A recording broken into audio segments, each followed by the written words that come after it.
Hey, sports card fans, it's John, Wade Boggs fan.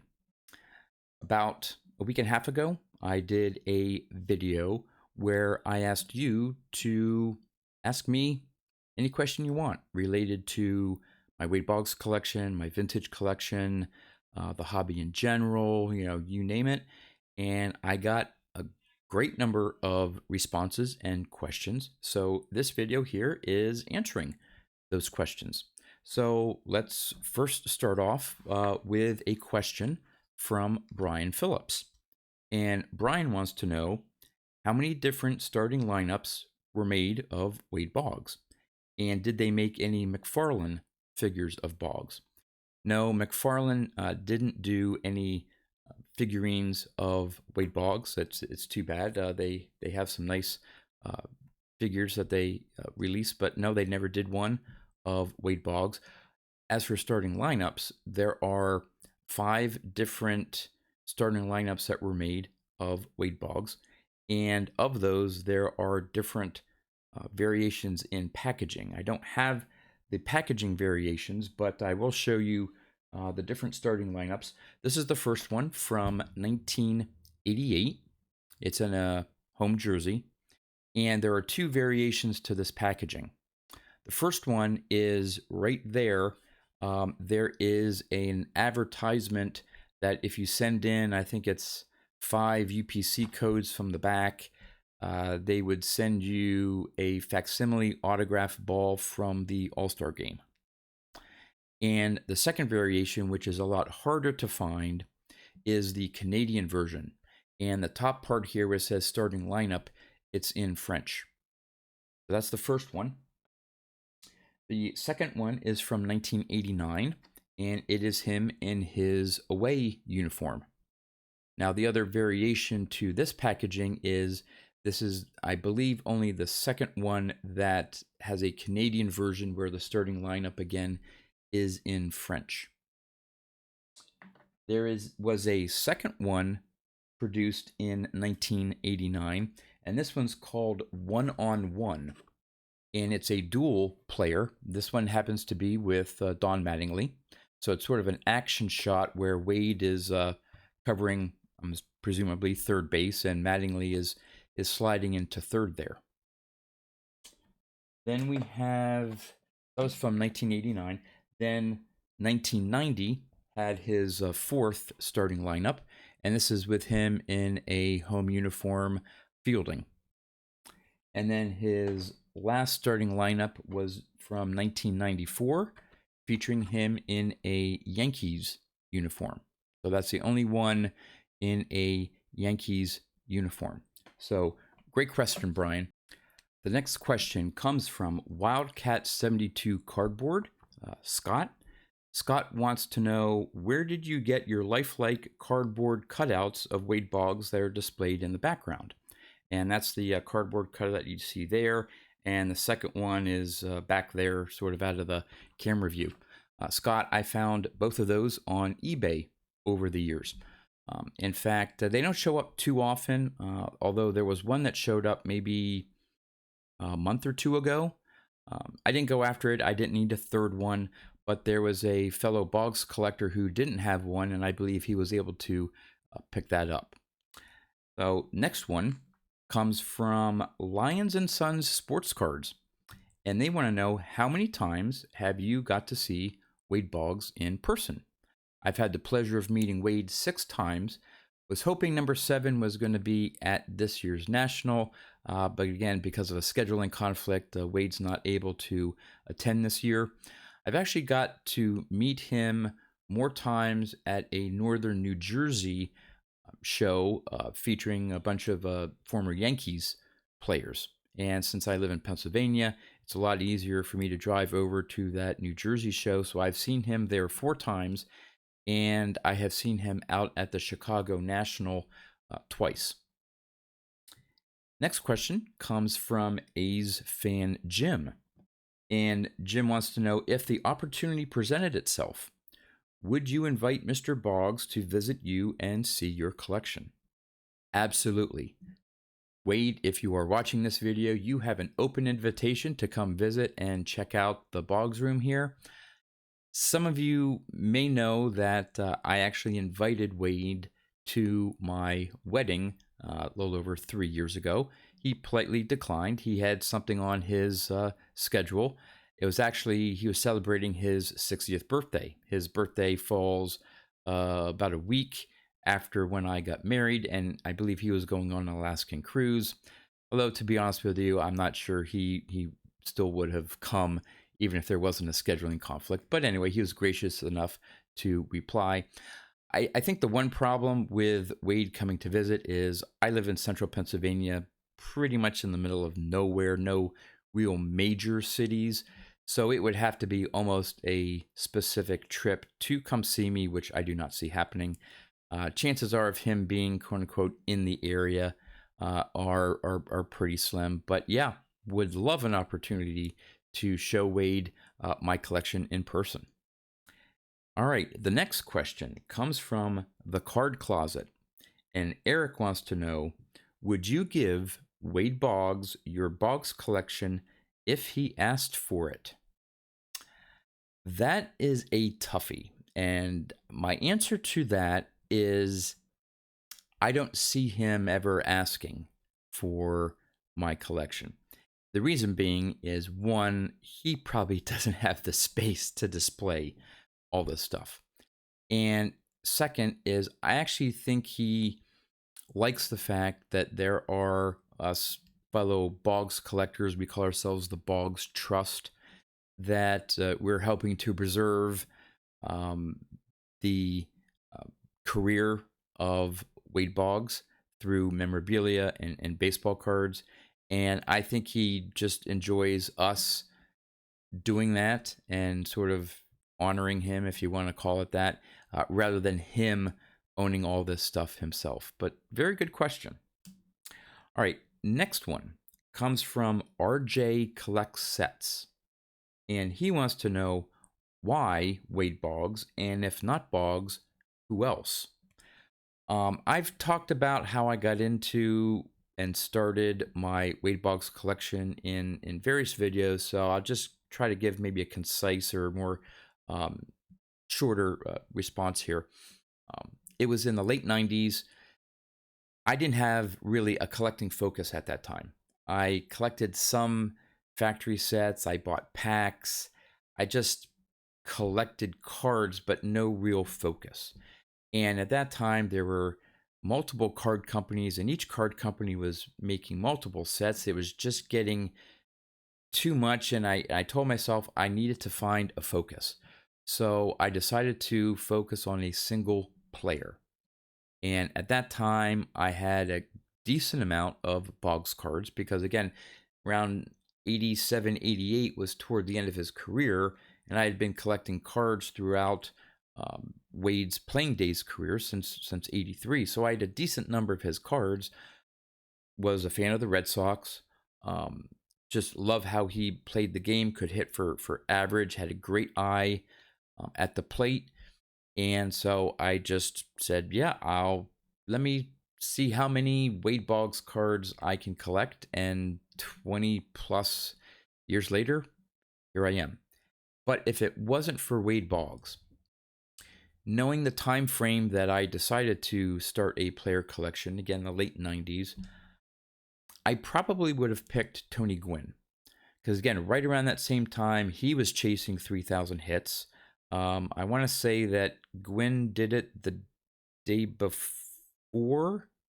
It's either the day before or day after. Boggs got it and then Gwynn got it, or vice versa. And he was the same type of hitter as Boggs was. He was sort of Boggs's National League counterpart, and Boggs was Gwynn's American League counterpart. So I probably would have gone with Tony Gwynn. All right, next question comes from Bill the Hall of Fame Collector. Bill wants to know, now that you're so far in the game PCing Boggs, is there a player you wish you had selected instead of Boggs? I would have to say no, and two reasons. One, when I first started collecting Wade Boggs, he was someone that I would see on TV or see on a baseball card. Okay. Didn't know him at all.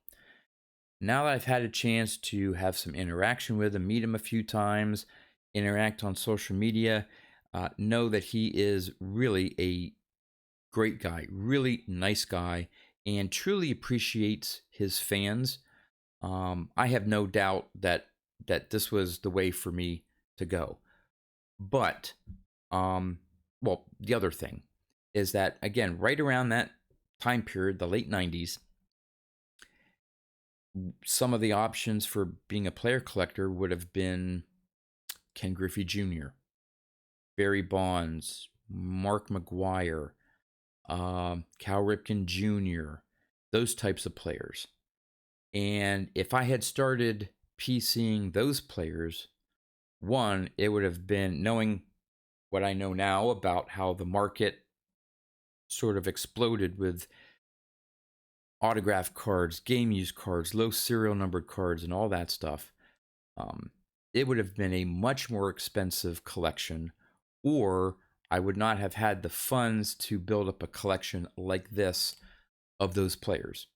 So, knowing that, and given that Boggs, relative to those other players that I just named, his cards and memorabilia are cheaper. I mean, let's just face it; they're less expensive than some of those other players.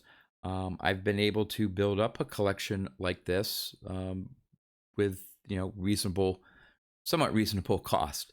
So yeah, I'm absolutely um, stuck with Boggs and absolutely enjoy it, and I have no regrets.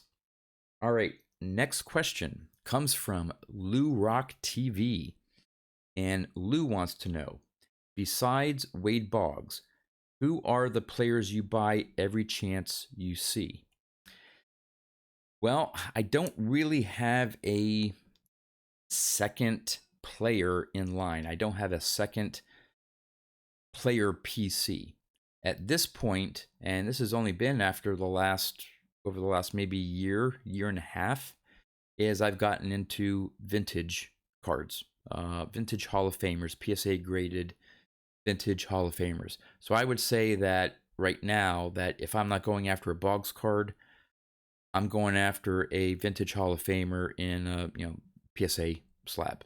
So, all right, next one, and this one he asked I think 3 questions, but this is the first one. This is from Hedgehog, and Eric wants to know, do you know any Boggs facts that he's personally told you? Any secret Boggs facts that he's personally told you?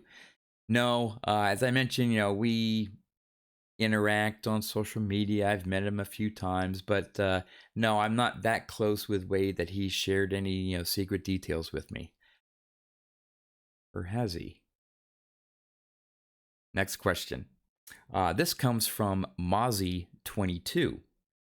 And he wants to know, how would it change your collecting habits if Wade Boggs either admitted taking PEDs or was arrested for a crime? Well, Mozzie, I don't know if you know this or not, but Wade is actually very proud of taking PEDs throughout his playing career. Of course, we're talking about poultry every day, knowing that he ate chicken before every meal or every game. But getting to the other part of the question, if he were to get arrested, would I still collect him? I think for a lot of people, whether it be sports figures in the hobby or celebrities that we follow or admire, we tend to put them up on a pedestal that they're perfect and can do no wrong, when in fact they're human just like all of us. Okay, and humans sometimes make mistakes, make poor judgments. um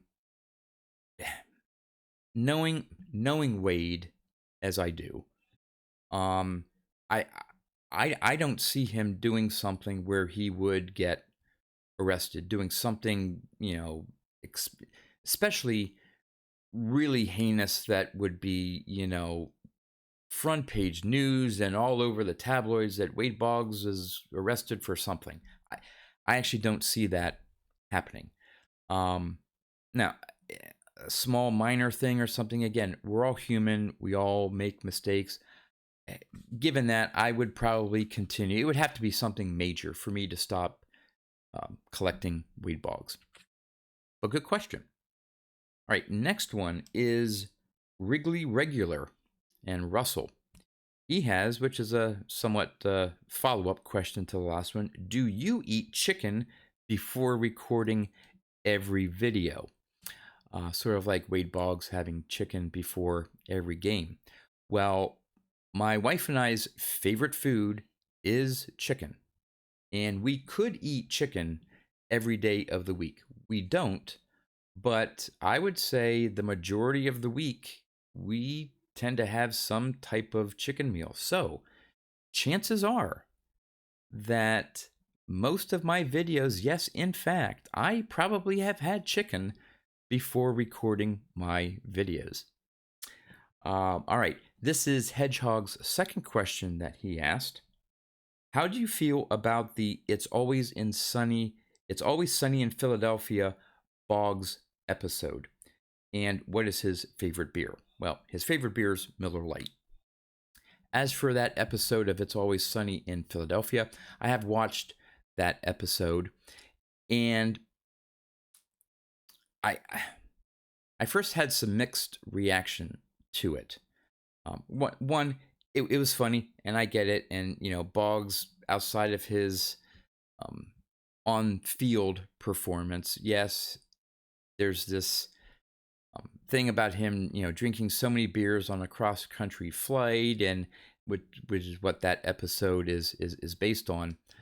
I personally don't necessarily care about people focusing on that part of Wade Boggs. I would like people to focus on what he did as a ball player and who he is as a person, rather than how many beers he drank.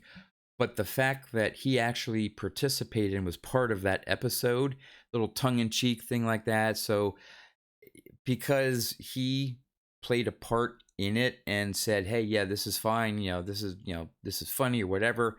I do find humor in it, and it was a good episode. The next one is from Korean Cardboard, and he wants to know, what are your top 5 white whales cards you're still searching for, and ideally playing year cards? Well, I can name 5, although there are a lot of cards actually that I am, some really hard to find cards I'm missing in my collection. But if I had to pick 5, here would be my 5. The first one is, of course, the 1996 Select Certified Mirror Gold. That is one of the sort of big 3 or 4 that I do not have in my collection.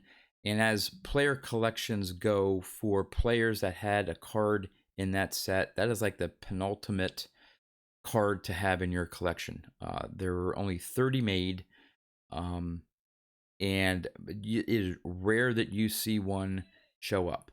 Now, actually, there is one on eBay right now. It's I think it's a rated PSA 9 copy, and they want $1,000 for it.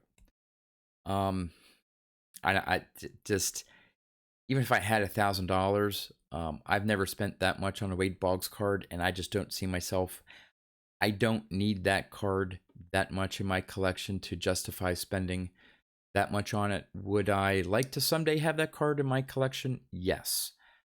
Will I pay an outrageous amount of money to get it? No. Second card on that list is the 2000 Fleer Club 3000, and that is the triple memorabilia. So the Club 3000 that Fleer put out had a base card, and had, if you haven't seen it, it's a die cut card with the number 3000. And within the 3 zeros, there's a version that has a hat, there's a version that has a bat, and a version that has a piece of jersey. Then there's a version with, I think, a cap and a bat. I have all those versions, but the last one is the version with the bat, cap, and jersey. That's only serial numbered out of 25. And they only come up every, maybe not even every 5 years. It is rare to see one show up. And again, it's like that 96 Select Certified Mirror Gold. They go for big bucks because a lot of people collect that Club 3000 set of the different members of the 3000 Hit Club.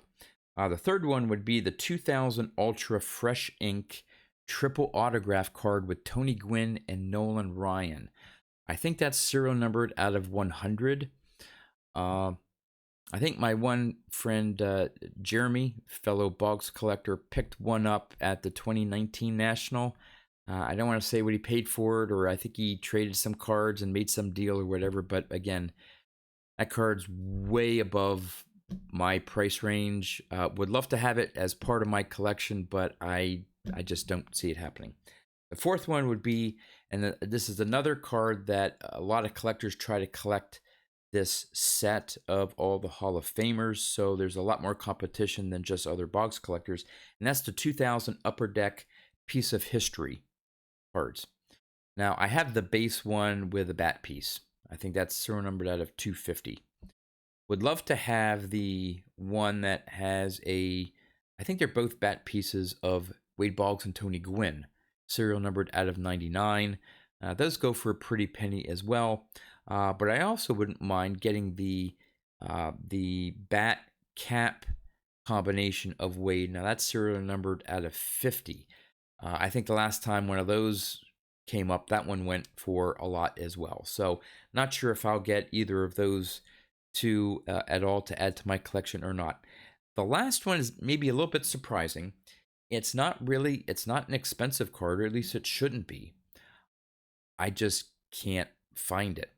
And it is from the 2004 Prime Cuts 2 MLB Icons. And it's the Century Gold. So in Prime Cuts, they had, and it's basically the base card with a different colored foil. You know how these parallels go. And in that set, Boggs had a version with memorabilia and autographs and stuff with him on the Red Sox, and a whole nother parallel set of him being featured on the Yankees. And it's that Century Gold, serial numbered out of 10, which is why it's so hard, of him in a Yankees uniform. I have the Red Sox one, but if I can ever find that Yankees one in the gold foil out of 10, then I would have the complete run of all the Prime Cuts 1 and 2 sets, minus some of the one-of-one autographs. So that would be not necessarily a full rainbow, again, not having the one-of-ones, but it would complete that set. And I've literally been looking for that Century Gold out of 10 since 2004, and I have yet to find one. I'll see one pop up every once in a while, and I think I need it. It's the Red Sox version. So, very good question there.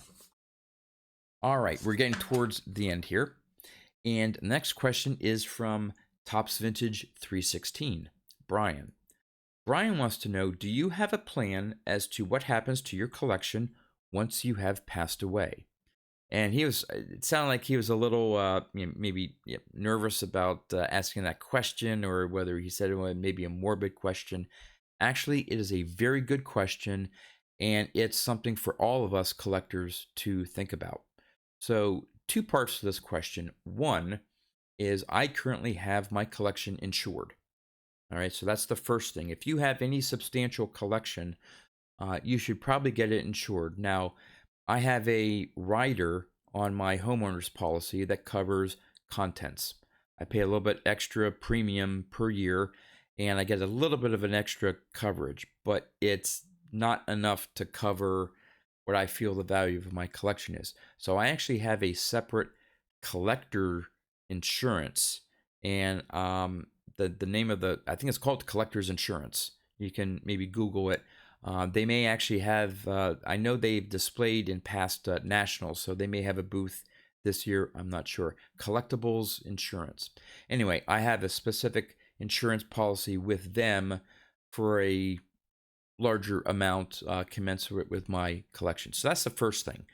If you have a pretty good collection, you should probably have it insured.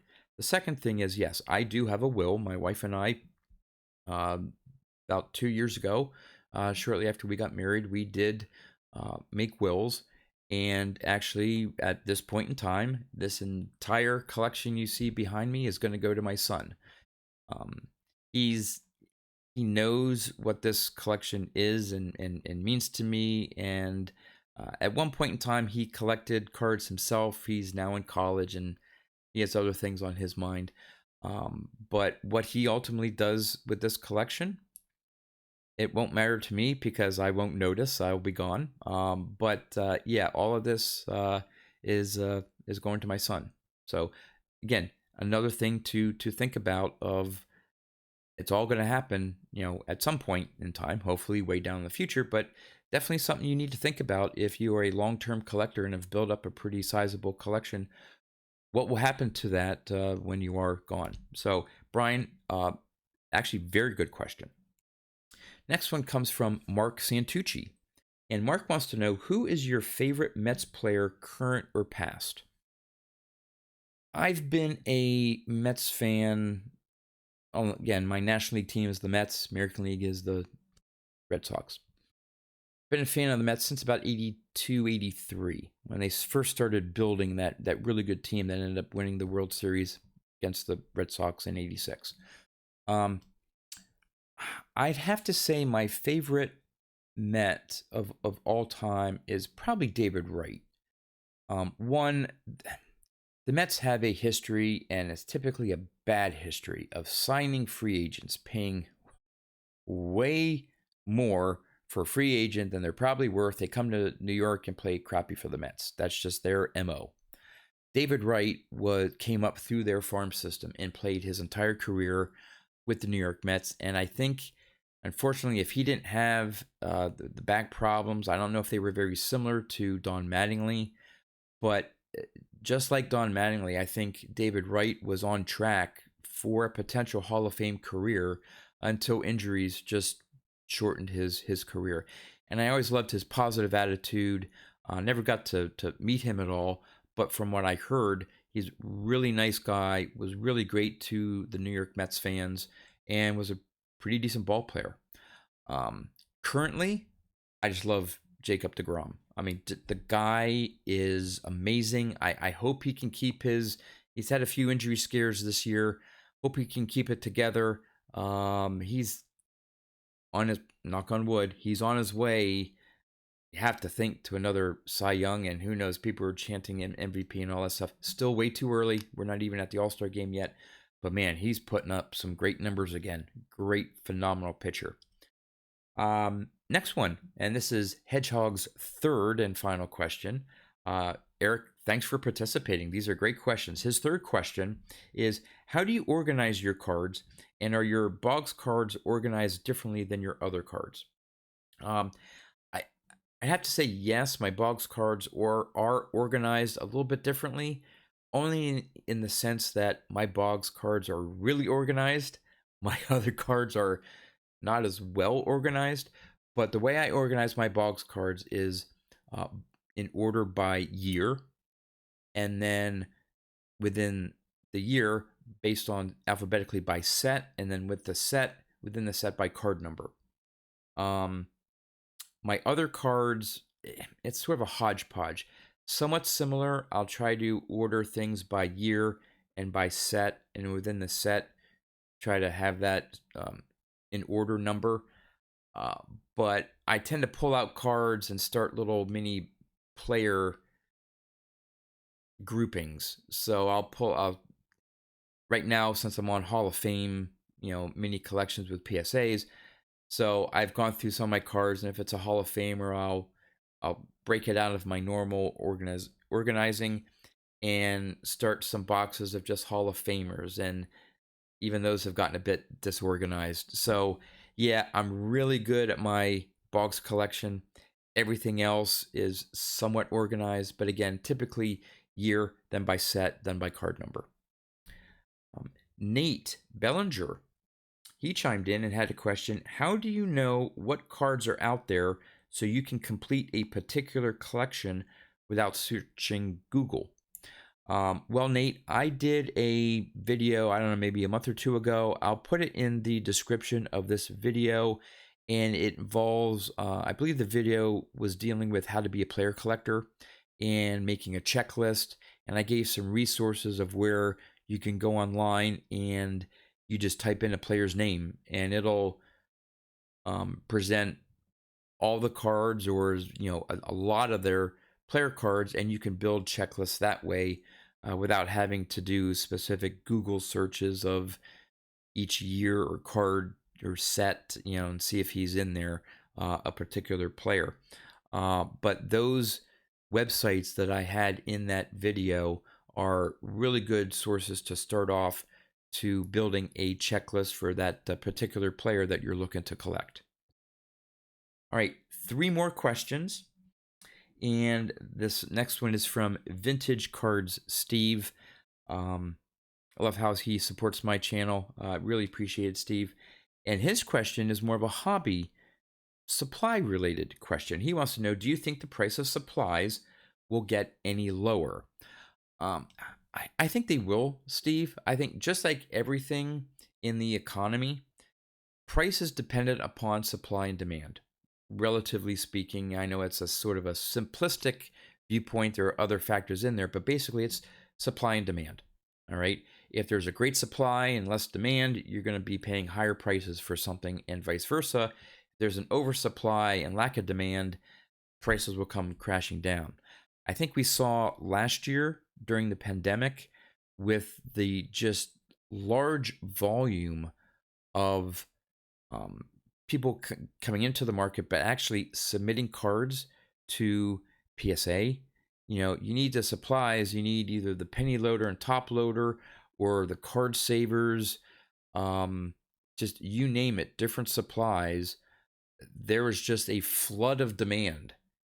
And I think because of COVID and production, I don't know where, like, say, penny sleeves or top loaders are made, but you need whoever produces them, manufactures them, needs plastic. And it maybe could have been an issue of getting the supply, or due to COVID, their manufacturing operations had to be cut back because maybe employees were out sick, or the state that they're located in had a shutdown, you name it. So demand last year just went up. There's always a demand for supplies in this hobby. There is, okay? But there was such a increase in demand last year, and I think supply took a hit. So that's why you saw the huge jump in the prices for supplies, if you could even find them, right? I personally think that as we start getting toward the end of this year, the economy's opening back up, manufacturing's opening back up, plus the fact that you had a timeout with PSA, and I believe BGS as well for grading. There weren't as many submissions, so that's slowing down a little bit. It may pick up a little bit later on, but I think you'll find that the demand will start to go back down to maybe normal levels, and the supply getting back up to normal levels, where you'll see prices coming back down again, hopefully by the end of this year. Not sure if it's always one of those things. Once prices go up, will they go down all the way to where it was before the spike? Maybe not. I mean, we may see some sort of a permanent increase, but hopefully not the prices that we're experiencing right now. Good question, Steve. I appreciate it. Next to the last question, and this is a second question from Nate Bellinger. Nate wanted to also know, do you have any advice on handling cards? And he says he likes to keep them in binder pages to look at, but in doing so, he's accidentally maybe nicked a corner or so, putting them into the binder pages. It all depends on your taste. You have binder pages take up more storage. Obviously, cardboard boxes or other things in penny sleeves, top loaders, things are more efficient in terms of space. But if you want to actively look through your cards, binder pages may be the way to go. And I believe that especially for the binder pages, the newer binder pages load from the top. All right. I'm old enough to know that old binder pages, they would come in and you'd put the cards in through the side. I don't think they make those kind anymore because they would have a tendency of coming out more from the binder pages. But I believe today's top loading binder pages are large enough to support cards that you put in a penny sleeve. So if you're worried about getting the card into the individual pocket, maybe try putting them in a penny sleeve first, right, to protect the corners. And then as you put them into the binder section there, it will help protect the corners for when you put it in, and maybe protect your cards a little bit better. All right, the last question, and I saved this one. This is the best question. I saved it for last. And of course, it comes from baseball collector Mike. And Mike wants to know, how did you become the best looking dude on YouTube? Well, Mike, first, thanks for asking, but more importantly, thanks for noticing. When I decided to start my YouTube channel, I said, okay, if I'm going to do this, I'm going to do this properly, no expense, high production value. So, I've hired people to do my video editing. I've hired people to make sure my lighting is perfect. I've hired makeup artists, to make sure I look great on camera. And so I have to give credit where credit is due. And if it wasn't for them, I wouldn't look so great on YouTube, because in fact, this is actually how I look. So there you have it. Thank you everyone for the questions. I really enjoyed this. Hope you learned a little bit more about me, my collection. At any time, feel free to ask me questions, and if I build up a few more, I'll do another one of these Q&As. That's all I have for you. As always, thanks for watching, and I'll see you next time.